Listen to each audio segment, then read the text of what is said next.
The smell hit David Reed before anything else. Blood infection, unwashed bodies packed together in a space meant for cargo, not living beings.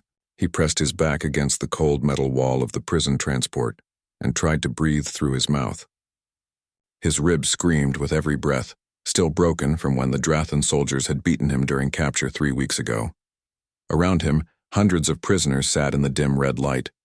Most were species he recognized from his medical training. Tall gray-skinned Nomians, four-armed Pelics, even a few humans like himself, though none he knew. They all wore the same expression: defeat, exhaustion, the knowledge that wherever this ship was taking them it would not be good.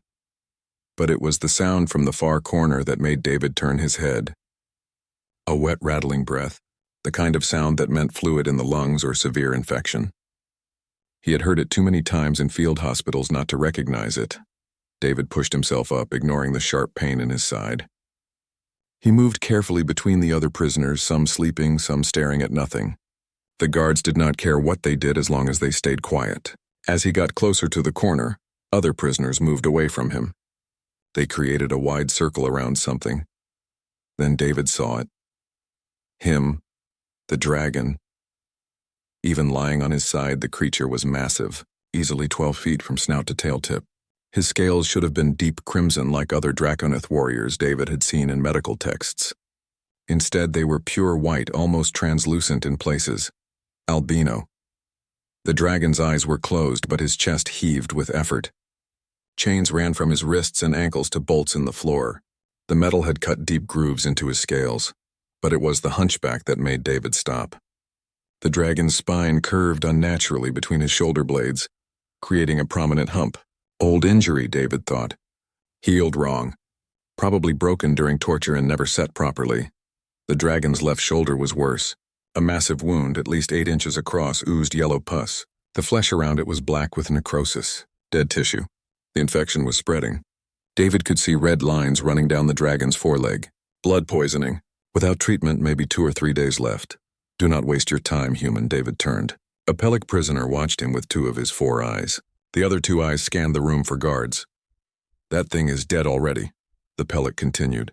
The guards refused to treat it. Drathan law. Defective ones must be culled. Defective. David felt anger rise in his chest. He is sick, injured. He is cursed. Another voice, this time a Nomian female. Albino dragons bring bad luck. Even his own kind reject him. See the hunchback? Proof of his weakness. David looked back at the dragon. Kier. He had heard one of the guards call him that when they threw him into the hold. The dragon's breathing was getting worse. David recognized the sound now. Pneumonia, probably. The infection in his shoulder had gone systemic. I need to help him. David took another step forward. The guards will beat you. The Pelic grabbed David's arm with one hand. I have seen them. 3 days ago, a small insect species tried to give him water.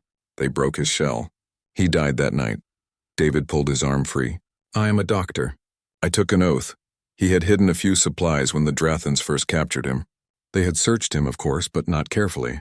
A small vial of antiseptic tucked into his boot lining, a precious auto-injector of broad-spectrum antibiotics sewn into his jacket hem, some clean cloth strips from his torn shirt, not much, but maybe enough. David knelt beside the dragon. Up close, he could see more details. Burns on his snout. Missing claws. Someone had tortured this creature extensively. The hunchback was definitely from a spinal injury, probably multiple vertebrae crushed and healed incorrectly. Yet somehow he had survived.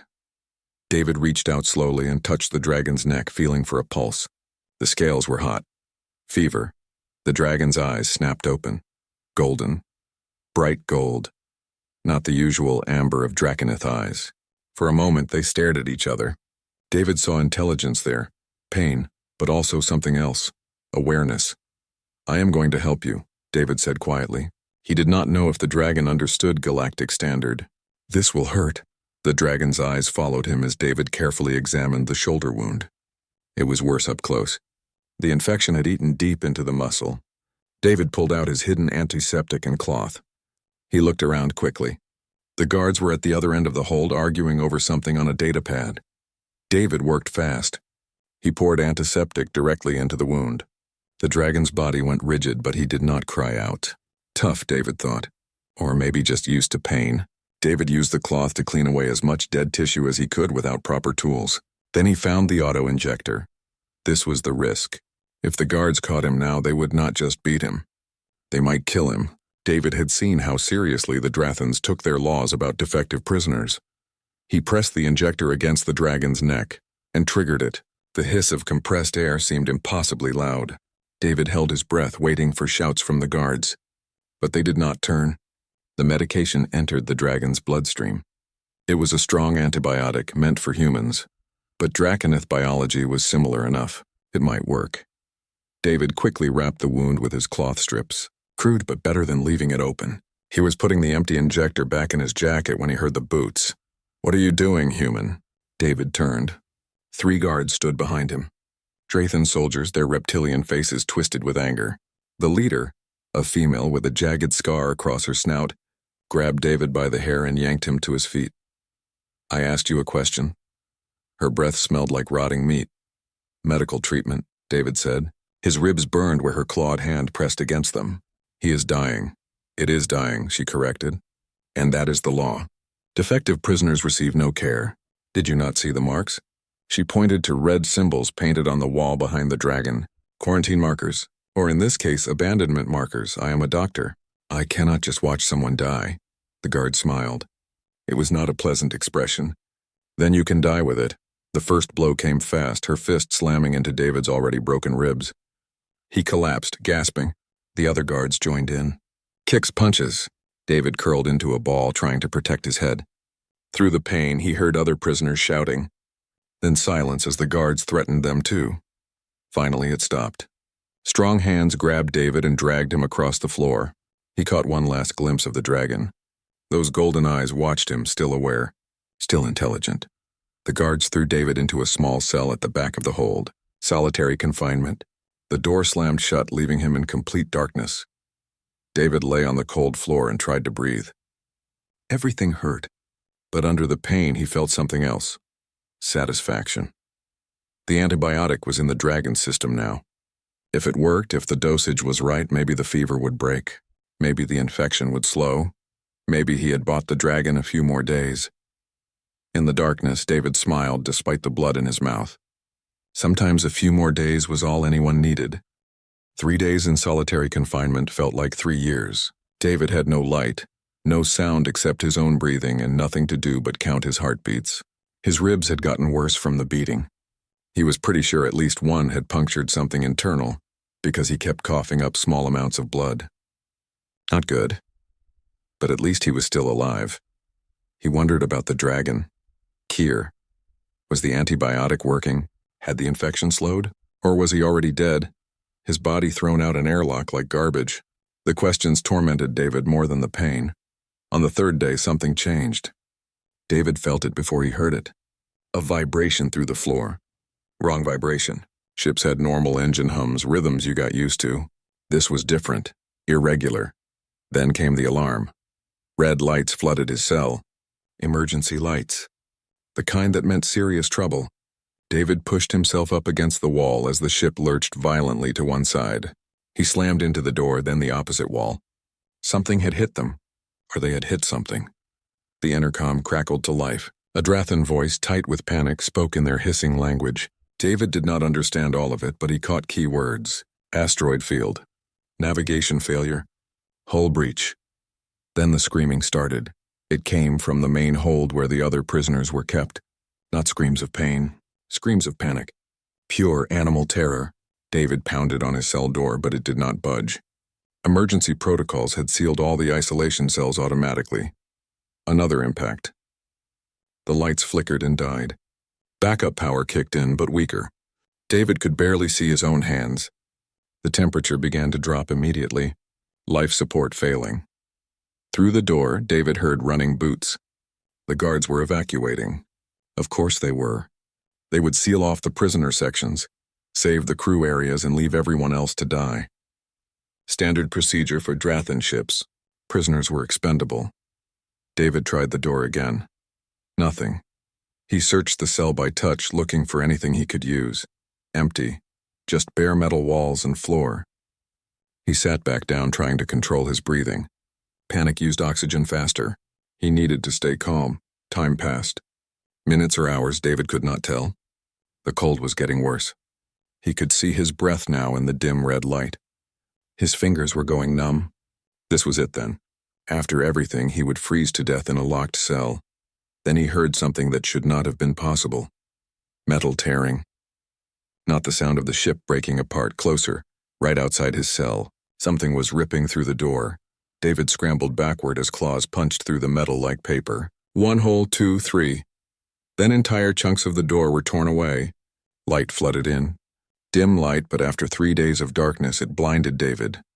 A massive shape filled the doorway. White scales. Golden eyes. The dragon. Keir stood there, breathing hard. His chains hung broken from his wrists. The metal snapped like twigs. The wound on his shoulder was still bandaged with David's cloth, now stained brown with old blood. But the dragon was standing, moving, alive. Their eyes met. David saw recognition there. Purpose. Keir reached in with one clawed hand, gentle despite its size, and helped David to his feet. The dragon's scales were still warm. Feverish, but not as bad as before. The antibiotic had worked. "Thank you," David whispered. He did not know if Keir understood the words, but he said them anyway. Keir made a sound deep in his throat. Not quite a growl. Almost like speech, but David could not make out words. Then the dragon tugged David forward back into the main hold. The scene was chaos. Prisoners huddled in groups, shivering in the cold. The emergency lights cast everything in blood-red shadows. Some prisoners were trying to break down the sealed exit doors. Others just sat and waited to die. In the corner, David saw 3 bodies already still. Hypothermia worked fast in the thin atmosphere. Keir led David through the crowd. Prisoners scattered away from the dragon, fear still stronger than cold. But David noticed something. The dragon was limping. His hunchback seemed worse, the curve of his spine more pronounced. The effort of breaking his chains and tearing through David's cell door had cost him. They reached the far wall, a section David had never paid attention to before. Keir placed one clawed hand on a specific panel and looked at David expectantly. The dragon made gestures, pointed at the panel, then at David, then made a motion like opening something. "A door?" David asked. "There is a way out here?" Keir nodded. Dragons could understand Galactic Standard even if they could not speak it well. The dragon pointed again at the panel, then tapped his own head. Knowledge. He knew something. David examined the panel. It was an access hatch hidden behind what looked like a structural support beam. Emergency escape pods. Ships this size always had them, but they were restricted to crew only. This one required an access code. "I do not know the code," David said. Keir made a frustrated sound. Then he sniffed the air, his head swinging back and forth. Suddenly, he moved toward one of the bodies in the corner, one of the guards who had not evacuated in time. The female with the scar, the one who had beaten David. She must have been coming to check on the isolation cells when the atmosphere vented. Keir dragged the body back. David understood. He searched the guard quickly, trying not to think about the fact that she had been alive hours ago. In her belt pouch, he found a data pad. It was locked, but the emergency protocols had automatically unlocked crew devices for evacuation. David accessed the pad. There, escape pod codes, Alpha through Epsilon. 5 pods total in this section. Each pod held 20 people. David looked around the hold. At least 60 prisoners still alive. The math was brutal. "We cannot save everyone," David said quietly. Keir growled. It was a sound of anger, but not at David, at the universe, at the unfairness. The dragon understood the math too. David made a decision. "Children and injured first. Then we make multiple trips if we can." He raised his voice, shouting to the prisoners. "Listen, we have escape pods, but limited space. I need all injured and all children to come here now." Chaos erupted. Prisoners rushed forward, everyone claiming to be injured, everyone pushing to be first. David had expected this. Keir had not. The dragon roared, a sound that shook the walls and froze every prisoner in place. Then Keir positioned himself between the crowd and the escape hatch. A living wall. David worked quickly, using his medical training to assess who needed pods first. A Nomian child, barely 3 feet tall, shaking with cold. A pellic with a crushed leg. 2 humans with severe frostbite. An elderly insect species David did not recognize. He gathered 20 souls, the worst off, and led them to the first pod. The pod door opened with a hiss. Air rushed out, then equalized. Inside were 20 seats with harness systems. David helped each prisoner in, showing them how to strap themselves safely. The Nomian child clung to him, terrified. "You will be okay," David promised. "The pod will take you to the nearest safe zone automatically." "What about you?" the child asked in a tiny voice. "I still have work to do." David finished the harness and stepped back. Keir waited outside. Together, they activated the launch sequence. The pod door sealed, and with a powerful thunk, it ejected into space. Through a small window, David watched it drift away from the dying ship, its emergency beacon already flashing. 19 pods filled that night. They worked in a system now, David assessing and organizing, Keir keeping order with his presence alone. The dragon never pushed or hurt anyone, but his size and the intensity of his golden eyes kept even the most desperate prisoners in line. With each pod, David's respect for Keir grew. The dragon was in obvious pain. His breathing was labored, his movements getting slower. The hunchback meant every motion put stress on his spine, but he never stopped, never complained. He just kept working, kept protecting, kept helping. The last pod held both of them, 15 other prisoners, the ones who had waited patiently, who had helped David organize the others. The Pellic who had warned him about the guards. A quiet human woman who had donated her jacket to wrap around the Nomian child. Good people. Survivors. As David strapped himself in next to Keir, he looked at the dragon properly for the first time. Up close, he could see scars everywhere.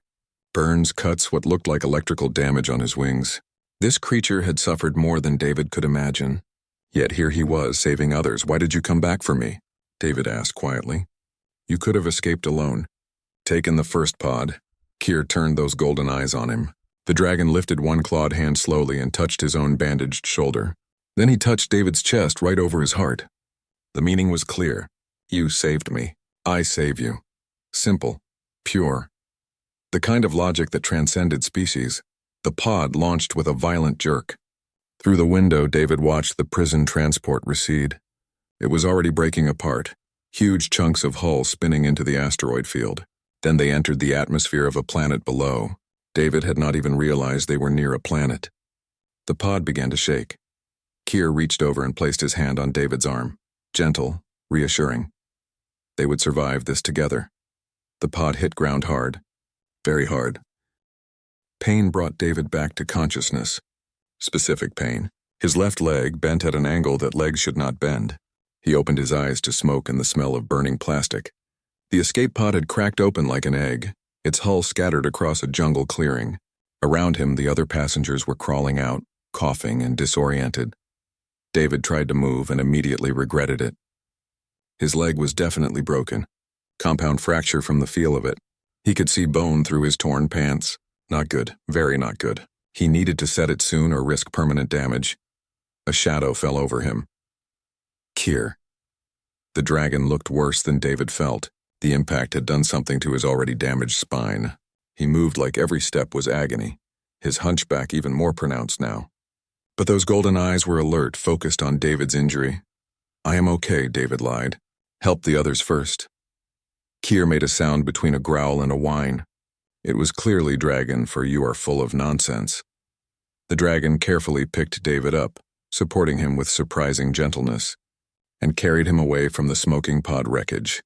The jungle around them was dense and green. 2 suns hung in an orange sky. Double star system. David's medical training kicked in despite the pain. That meant high UV radiation. They would need shelter. And his leg needed immediate attention. Keir set David down against a large tree with blue bark. Then the dragon did something unexpected. He bit his own arm, drawing blood, and let several drops fall onto David's leg wound. David was about to protest when he felt it. Warmth spreading from the wound. Not infection warmth, healing warmth. "Your blood has medicinal properties," David said, amazed. He had read about this in texts but never seen it. Dragoneth blood contained natural antibiotics and coagulants. It would prevent infection and help with clotting. Keir nodded. Then he looked around the clearing, sniffed the air, and his body went rigid. David followed his gaze. At the edge of the jungle, 6 creatures emerged. They looked like panthers, but with an extra set of legs and quills running down their spines.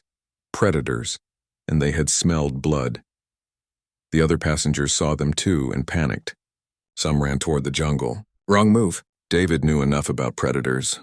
Running triggered the chase instinct. The creatures spread out, preparing to hunt. Keir stepped between the predators and the passengers. He spread his wings, making himself look bigger. One wing was clearly damaged, hanging at an odd angle, but the display was still impressive. He roared. It was not the same roar he had used on the ship. This was deeper, more primal. A challenge. The largest predator, easily 8 feet long, accepted. It charged. Keir met it head-on despite his injuries. What happened next was brutal and fast. The dragon's claws tore through tough hide. His tail whipped around, breaking bones with impacts that sounded like gunshots. Fire erupted from his mouth. Not the powerful flames of a healthy dragon, but enough to scorch and frighten. The fight lasted maybe 2 minutes. When it ended, 3 predators lay dead and the others had fled into the jungle. Keir stood over the bodies, breathing hard. Blood ran from new wounds on his chest and legs. Then he collapsed. Keir! David tried to stand, forgetting about his broken leg. He fell hard, biting back a scream. The pellic from the ship, the one who had warned David about the guards, rushed over. Do not move, human. You will make it worse. Help him. David pointed at Keir. Please. The pellic and 2 other passengers carefully dragged Keir closer to David. The dragon was still conscious, but barely. His golden eyes found David, and something like an apology passed through them. You foolish, brave creature, David said. He ran his hands over Keir's injuries. Claw marks deep but clean. Exhaustion more than anything. The dragon had pushed far beyond his limits. Why do you keep saving us? Keir made a weak sound. His clawed hand reached out and touched David's chest again. Same gesture as before. You saved me first. Over the next hours, the survivors organized. The pellic, whose name was Wren, took charge of gathering the others. 8 had survived the crash. The quiet human woman, whose name was Lynn, found a stream nearby. An insect species called Trill began collecting edible plants using knowledge from his homeworld. David focused on what he could do lying down. He talked the others through setting his leg. It was excruciating. They had no painkillers, no proper splints. Lynn donated straight branches from the blue trees. Wren used his superior strength to pull the bone straight while David nearly passed out from pain. They bound it with strips from their clothes. Then David turned his attention to Keir. The dragon had fallen into a deep sleep, his body's way of healing. David cleaned the new wounds with water from the stream, applied more of the dragon's own blood as antiseptic, and wrapped them as best he could. The shoulder wound from the ship was healing well, no new signs of infection. The antibiotic had done its job. That night they made camp in the clearing. Trill started a fire using friction and dry wood. Keir woke briefly and, despite his exhaustion, breathed a small flame to make the fire stronger. Then he curled his massive body around the group, sharing his warmth. It was a deeply trusting gesture. Dragons were vulnerable while sleeping. By surrounding them, Keir was offering protection while also placing himself at their mercy. Lynn sat beside David, helping him eat some of the roasted plant roots Trill had found. They tasted like bland potatoes but were filling. Why do you care so much about the dragon? She asked quietly. On the ship, you risked everything for him. David looked at Keir's sleeping form. Even in sleep, the dragon's face showed pain. The hunchback, the scars, the damaged wing, a lifetime of suffering visible in every line of his body. I am a doctor, David said finally. I took an oath to help anyone who needs it regardless of who or what they are. But it is more than that. Keir is not a monster. He is not cursed or defective. He is just different. And the universe tried to kill him for it. The Drathans believe albino dragons are cursed, Wren added from across the fire. They think the white scales mark them as touched by death spirits. It is superstition, but powerful superstition. What about the hunchback? Trill asked. David closed his eyes, reconstructing the injury pattern in his mind. Torture. Someone crushed his spine deliberately. Multiple vertebrae. It was not an accident or a battle wound. It was methodical. They wanted to break him, make him an example. But he survived, Lynn said softly. He survived. David looked at the dragon with new respect. Everything they did to him, and he still has compassion. Still protects others. That is not weakness. That is strength I cannot even comprehend. Over the following weeks, a routine developed. David's leg healed slowly. He taught himself to walk with a crude crutch Lynn carved for him. Kier's wounds closed, though his spine never straightened. The dragon began teaching David things through gestures and simple galactic standard words he had learned. Pressure points that could ease pain. Plants with medicinal properties. How to meditate through suffering using breathing techniques. David realized Kier was not just a warrior. He had deep knowledge of healing, of medicine. When David asked how, Kier drew in the dirt with his claw. Symbols, medical symbols. Then a building. A school. You were a healer, David said, understanding. Before they cast you out, Kier nodded. His golden eyes held old sadness. He had been trained in medicine, had dedicated his life to healing others. Then his own people rejected him for something he could not control. His albinism. His appearance, David felt anger on Kier's behalf. Their loss is my gain. Teach me everything, and Kier did. In the quiet hours while the others hunted or gathered, the dragon and the human shared knowledge. David taught Kier about human medicine, modern techniques, pharmaceutical science. Kier taught David about Draconith healing arts. The use of specific venoms as medicine, how to stimulate the body's natural healing, with precisely placed pressure. Bioelectric therapy using controlled shocks, it was revolutionary. David had never encountered anything like it in his medical training. This was ancient knowledge passed down through dragon healers for millennia, and Kier was sharing it freely. Why me? David asked one evening. Why trust me with this? Kier looked at him for a long moment. Then he placed his clawed hand over David's heart again. But this time he spoke. The word came out rough, heavily accented, but clear. Friend. David felt something in his chest tighten. Not pain, something else, something he had not felt in years. Hope. Connection. He placed his hand on Kier's scaled arm, careful of the injuries. Friend, David agreed. Around them the jungle hummed with life. Two broken souls thrown together by chance were becoming something neither had expected. A team, a partnership, something that might just change everything.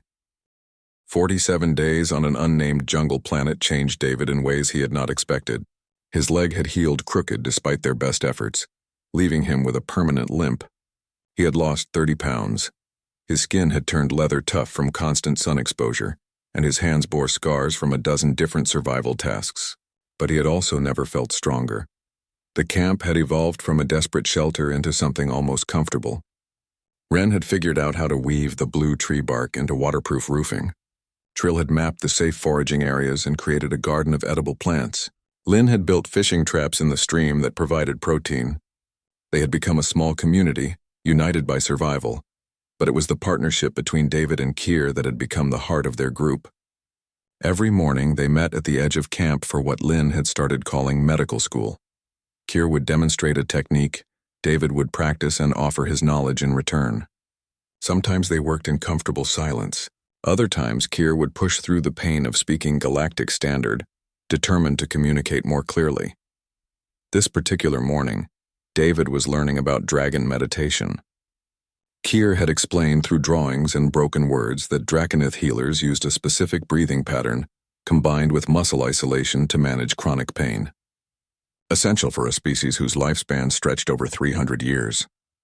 Breathe in 4 counts, Kier said slowly. Each word an effort. Hold 7 counts. Release 8 counts. David copied the pattern. At first nothing happened. Then gradually he felt something shift. The constant ache in his leg faded to a distant thing, not gone but manageable. Controlled. It works, David said, amazed. How is this not standard medical practice across the galaxy? Kier's expression darkened. He drew in the dirt again. Dragons, other species. A line between them. Then he crossed out the dragons. Your people do not share their knowledge, David understood. They keep it secret. Kier nodded. He drew more. Dragons looking down at other species. Pride, superiority. Then he pointed at himself, at his white scales and hunched back. He drew an X through the image. But you were willing to share with me, David said, even though I am not Draconith, even though your people rejected you. Kier met his eyes. He spoke one word carefully. Different. The word hung between them. Different. It was what had damned Kier in his own culture, and what had created a bond between them. They were both different, both rejected by their worlds in different ways. David had been a field medic who cared too much. who refused to follow rules when lives were at stake. It had gotten him discharged from his military position, labeled as insubordinate. That was how he had ended up on that border world, trying to help in a war that was not his own. Different is good, David said firmly. Different means we can change things. That afternoon, Lynn came running into camp, her face pale with excitement. Ship, there is a ship in orbit. I saw the contrail of a shuttle coming down. The camp erupted into action. Rescue, finally. But as David stood, using the walking stick Kier had carved for him, he felt something unexpected, hesitation. What would happen now? The Drathan Collective still wanted Kier dead or imprisoned. Most species feared or hated dragons. Would the rescuers even allow Kier to leave with them? Kier seemed to sense his worry. The dragon placed a massive hand on David's shoulder. Light pressure, careful not to hurt. His golden eyes held a sad knowing. He had been through this before. Hope offered, then snatched away. I will not let them take you, David promised. Whatever happens, we stay together. The shuttle landed in their clearing an hour later. It was a Galactic Coalition vessel, marked with the universal symbols of rescue and relief. The door opened and 6 figures emerged. 4 soldiers in combat gear and 2 officials in civilian clothes. One of the officials was Chiat, an insect-like species known for their bureaucratic precision. The other was something David had never seen before. Tall, crystalline, facets catching the double sunlight. But it was the soldiers that made David's blood run cold. 2 of them were Drathan. The Chiat official stepped forward, mandibles clicking in what passed for a smile. Survivors of transport ship Crimson Mandate, you are found. This pleases us. I am Administrator Wells. We have tracked your emergency beacons. Wren stepped forward as their spokesperson. We thank you.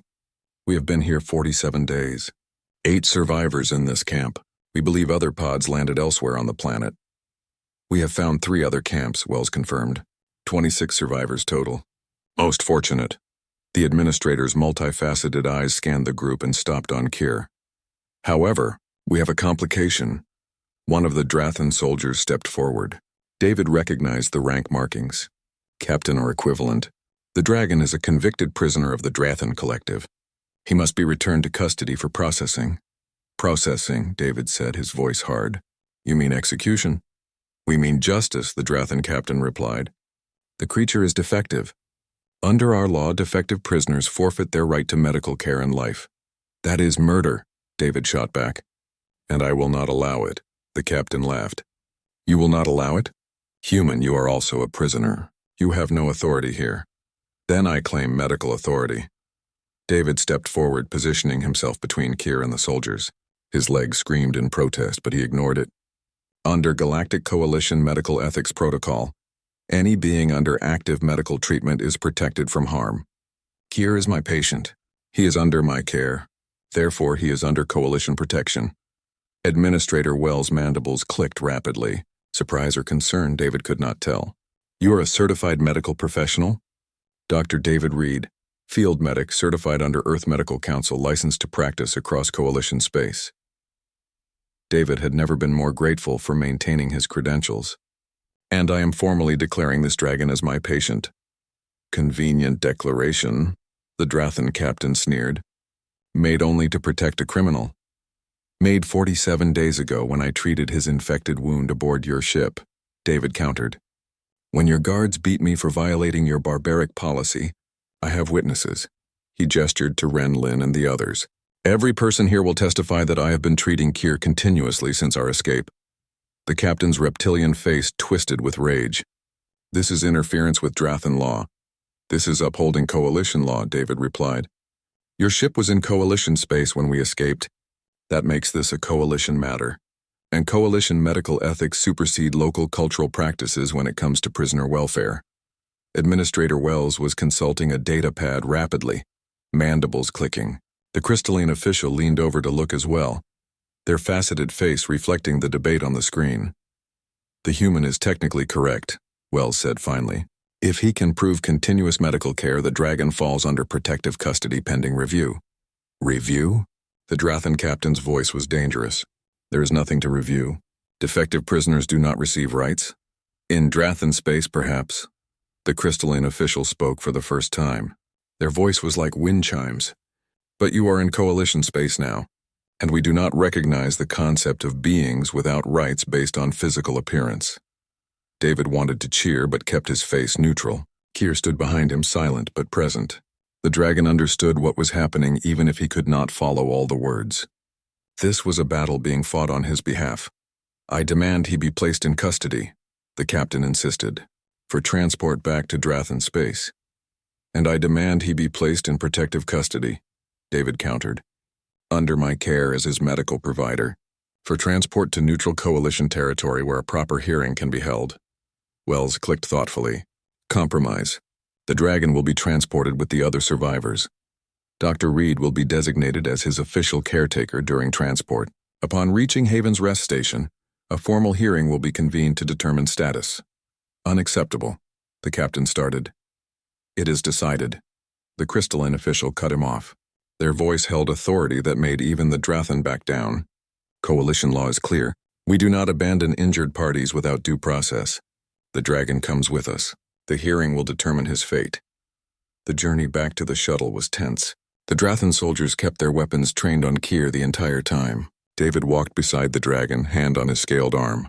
Kier moved carefully, his hunchback making the rough terrain difficult. But his head was high, dignified despite everything. As they boarded the shuttle, Lynn touched David's arm. "That was incredibly brave. And incredibly stupid, probably," David agreed. "But I meant what I said. We stay together. Why?" she asked. "Why risk everything for him?" David looked at Kier, who was being forced into restraints by the Drathan soldiers. The dragon did not resist, did not fight, but those golden eyes found David. Trust. Complete, absolute trust. "Because someone has to," David said simply. "Someone has to stand up and say that different is not wrong, that suffering does not make you worthless, that everyone deserves a chance." The shuttle launched, carrying them away from the jungle planet. David pressed his face to the window, watching the blue trees shrink below. 47 days of survival, of learning, of friendship, and now an uncertain future. But for the first time since his capture, David felt purpose. This was not just about saving one dragon. This was about changing a system that valued some lives over others based on arbitrary standards. This was about proving that compassion was not weakness.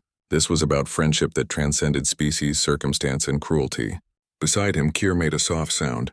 Despite the restraints, despite the hostile soldiers, the dragon managed to extend one claw to touch David's hand. Gently, gratefully. David squeezed back.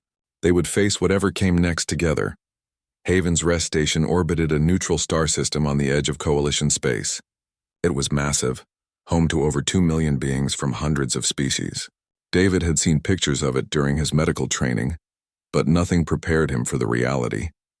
The station was a city in space, gleaming metal and transparent domes showing gardens and markets inside. They had been on the station for 6 days while administrators prepared for Kier's hearing. David and Kier were housed together in a medical observation suite. Technically for David to continue treatment, but really because Administrator Wells had decided it was easier to keep them together than deal with David's protests. The Drathan delegation had lodged formal complaints daily. David used the time well. He documented everything, every injury Kier had sustained, every treatment provided, every instance of the dragon helping others. He interviewed the other survivors via video link, recording their testimonies. Wren described how Kier had kept order during the escape. Lynn talked about the dragon's gentleness despite his size. Trill explained the medical knowledge Kier had shared, but David also researched. The station's library had extensive files on Draconith culture and law.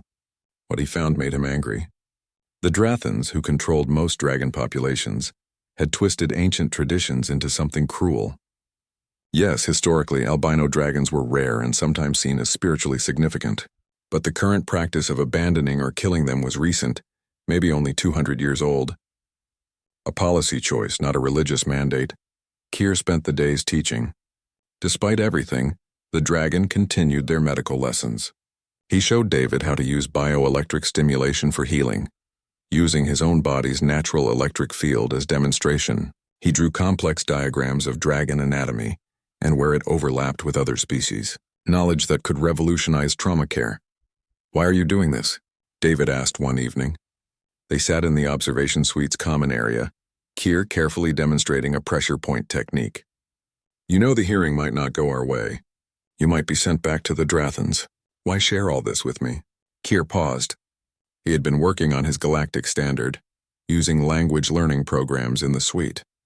His words came easier now, though still accented and careful. Knowledge should live, even if I do not. Do not talk like that. I am realistic. Keir continued the demonstration. I am defective in their eyes. But maybe what I know, what I teach you, it is not defective. Maybe it helps others. David grabbed Keir's clawed hand, stopping the demonstration. You are not defective. You are brilliant. You are kind. You are brave. And I am going to make sure everyone at that hearing understands that. Keir's golden eyes held something David had not seen before. Hope, fragile but real. You believe this, with everything I am. The hearing was scheduled in the station's main judicial chamber. David had never been in a room so large or so formal. Tiered seating rose on all sides, filled with observers from dozens species. At the center, a panel of 5 judges sat behind a curved desk. Administrator Wells was there, along with the crystalline official, whose name David had learned was Prism. The other 3 judges were species David did not recognize. The Drathan delegation sat on one side, 20 strong, led by an elderly female named Commander Sierra. She had a reputation for being ruthless and traditional. On David's side sat only himself, Keir, and a coalition-appointed legal advisor, a Pellic named Finn who specialized in interspecies law. The chamber fell silent as Prism called the session to order. Their crystalline voice echoed clearly. We convene to determine the status of the individual known as Keir, a Draconith accused of being a fugitive from Drathan custody. The Drathan Collective seeks his return for processing under their law. Dr. David Reed seeks political asylum on Keir's behalf. We will hear arguments. Commander Sierra stood first. She was impressive, David had to admit. Her voice carried authority accumulated over decades. Honored judges, this is a simple matter of law. The Dragon Keir is a convicted prisoner who escaped custody. Under Drathan law, he has no rights. His albinism marks him as defective, his deformity confirms it.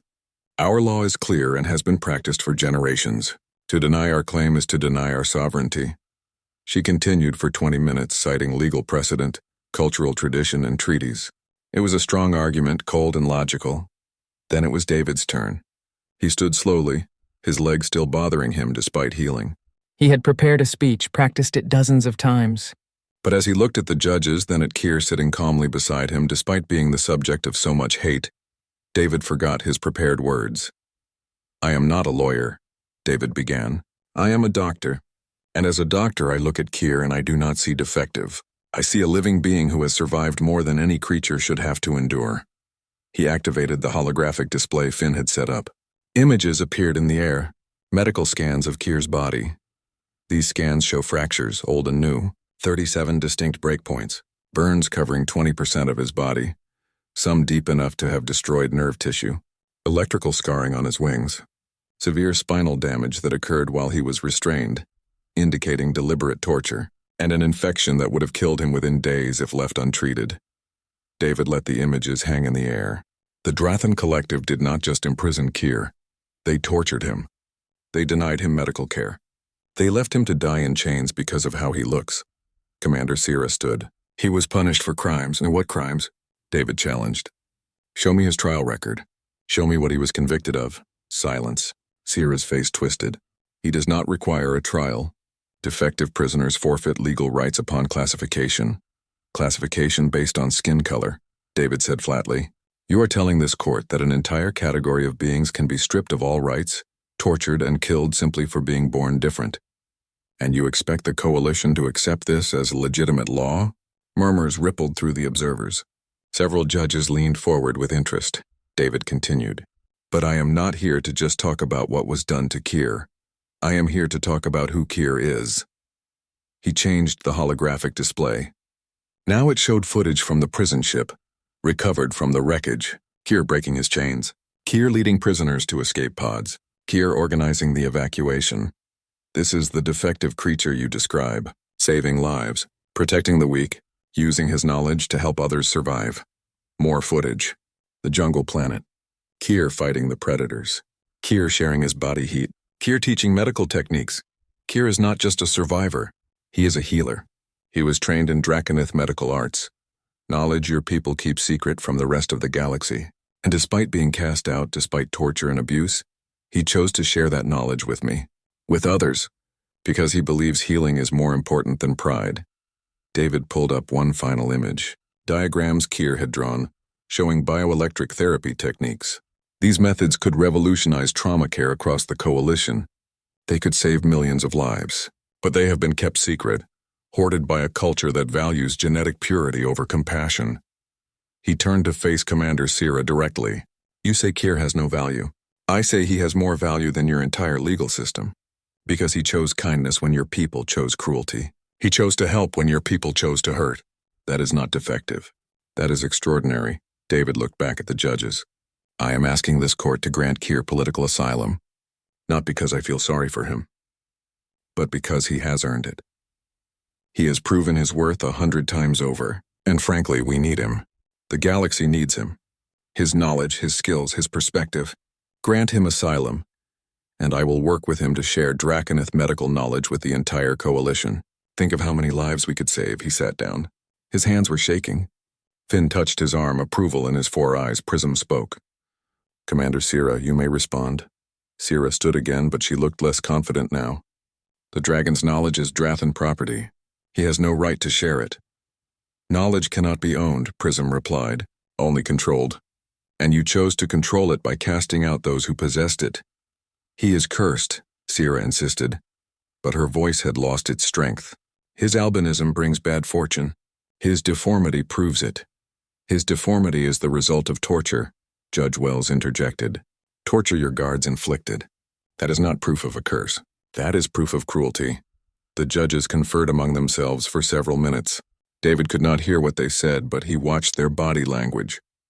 Some nodding, some clearly debating. Finally, Prism raised a crystalline hand for silence. We have reached a preliminary decision. However, we wish to hear from the subject himself. Keir, can you speak? Keir had been silent throughout, as Finn had advised. But now the dragon stood slowly. His size drew gasps from observers who had not seen him in person. Even stooped with his hunchback, he towered over everyone. Keir spoke in Galactic Standard, words careful but clear. I was born wrong. My scales are wrong color. My body is wrong shape. My people say I am cursed. Maybe they are right. David's heart sank. No, Keir, he thought.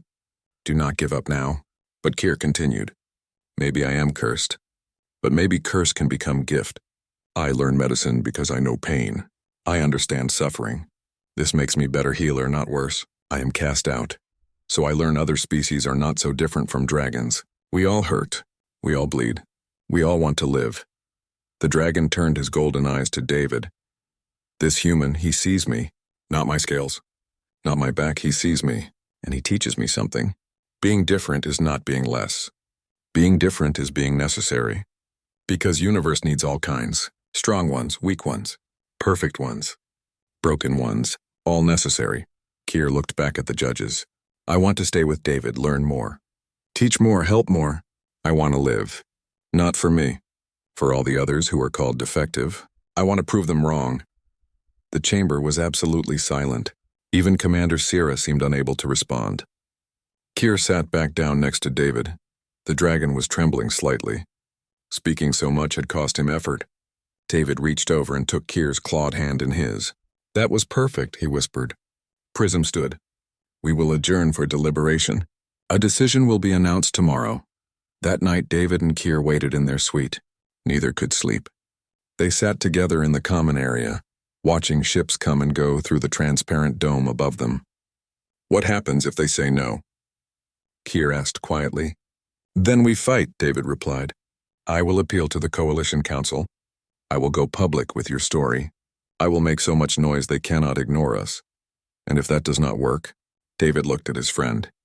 Then I guess we become fugitives together. Because I meant what I said.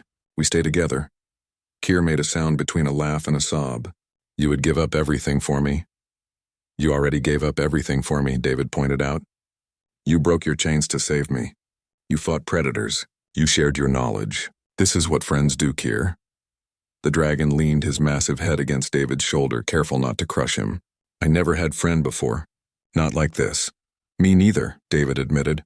Not really, but I am glad you are my first. They sat like that until dawn, two broken souls who had found strength in each other, waiting to see if the universe would finally show them mercy. 6 months had passed since the hearing, and David still remembered every moment of that day. How Prism had stood before the packed chamber and declared that Kier would be granted full asylum and coalition citizenship. How Commander Sierra had stormed out, promising this was not over. How Kier had collapsed in relief, his massive body shaking with emotion he had held back for too long.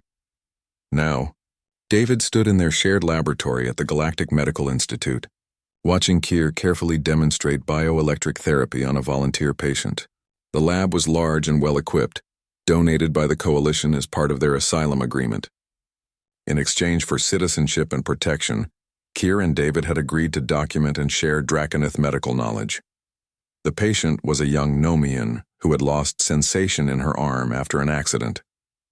Traditional medicine had given up on her, but Kier's technique, using precisely controlled electrical pulses along nerve pathways, was showing results.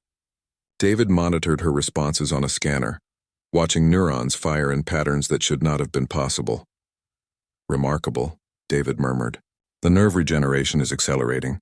At this rate, full sensation within 3 weeks. Kier finished the treatment and helped the patient sit up. His galactic standard had improved dramatically with practice in language therapy. You will feel tingling tonight. This is good. Means nerves waking up. Come back tomorrow, same time. The Nomian left, tears of gratitude in her large eyes. She was their 9th success story. Word was spreading across the station. Species that had lived with chronic pain or permanent injuries were finding hope in the treatments developed by a human medic and an albino dragon. After the patient left, David stretched. His legs still bothered him on cold days, but Kier's meditation techniques made it manageable. He no longer needed the walking stick. We have 3 more appointments today than the presentation tonight. Presentation. Kier's tone held nervousness. Many people, many species. What if they do not listen? They will listen, David assured him. Your paper on venom-based antibiotics has already been cited 40 times. The medical community is paying attention. The paper had been their first major publication together. David's understanding of modern pharmacology, combined with Kier's knowledge of traditional Draconith venom compounds, had produced 3 new antibiotic variants. They were currently in testing, showing promise against drug-resistant infections. But tonight's presentation was bigger. They were unveiling their complete findings to the Galactic Medical Institute's annual conference. Over 5,000 medical professionals would attend, either in person or via holographic link. It was a chance to change medicine across the coalition. It was also terrifying. Kier's communication device buzzed. He checked it and his expression darkened. Message from Drathan Space. David moved to his side immediately. After the hearing, there had been threats. Drathan traditionalists furious at the precedent Kier's asylum had set. Security at the Institute was tight, but messages still got through. But this message was different. Kier pulled up a holographic image. A young Draconith, also albino, badly injured and chained. Text below read, classified as defective. Scheduled for disposal in 7 days. Location detention facility, Drathan Colony World Karis 3. They are baiting us, David said immediately, showing us someone we cannot save to hurt you. Maybe. Kier studied the image carefully. But what if real? What if there is young one who needs help? Even if it is real, Karis 3 is deep in Drathan space. We do not have authority there. Going would be suicide. Kier looked at him with those golden eyes. You came for me. On ship, you risked everything. Now I am safe, but others are not. How can I live with that? David felt the familiar pull of impossible choices. The logical answer was to stay safe, to continue their work here where they could help thousands. But logic had never stopped him from doing the right thing before. We will figure something out, David promised. After tonight's presentation, we will have more influence, more resources. We will find a way to help. The presentation began at sunset station time. The auditorium was enormous, filled with beings from across the galaxy. David stood backstage with Kier, both of them wearing formal presentation attire adapted for their different physiology. David had a simple suit. Kier wore ceremonial medical bands on his forearms, marking him as a healer despite not being recognized by Drathan authorities. Ready? David asked. Kier took a deep breath, using the meditation technique they had practiced. Ready? They walked onto the stage together. The lights were bright, making it hard to see the audience, but David could feel their attention. Thousands of eyes, multifaceted and single, large and small, all focused on the human and the dragon. David spoke first, outlining their research methodology and findings. He kept his language clear and accessible, avoiding jargon when possible. Behind him, holographic displays showed data, treatment outcomes, molecular structures. Then Kier took over, describing the traditional knowledge he had been taught. He spoke about how Draconith healers had developed these techniques over millennia, how they had been refined and improved through generations. His voice was steady, professional, but David could hear the emotion underneath. This was Kier's people's legacy, and he was sharing it with the universe that had rejected them. They demonstrated several techniques on volunteer patients who had agreed beforehand. The bioelectric therapy that had helped the Nomian, a pressure point technique for pain management, a meditation method for chronic suffering. Each demonstration was met with murmurs of interest from the audience. David moved to the final section of their presentation. Our research has shown that many so-called alternative or traditional medical practices have solid scientific foundations. They work through mechanisms we are only now beginning to understand. By combining modern technology with ancient knowledge, we can create entirely new treatment paradigms. He pulled up their most dramatic success. This is patient 17, a Cheat soldier who lost 3 limbs in combat. Traditional prosthetics could not integrate properly with her nervous system. Using Kier's bioelectric techniques combined with modern neural interface technology, we achieved full integration. She now has complete sensation and motor control in all 3 prosthetic limbs. The image showed a Cheat soldier, walking, running, even dancing with her prosthetics. The audience erupted in discussion. Kier stepped forward. But this is not just about technique. It is about philosophy.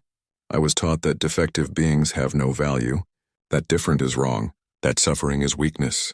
I believed this about myself. But my friend David showed me different truth. The dragon gestured to David. He saw value where my people saw none.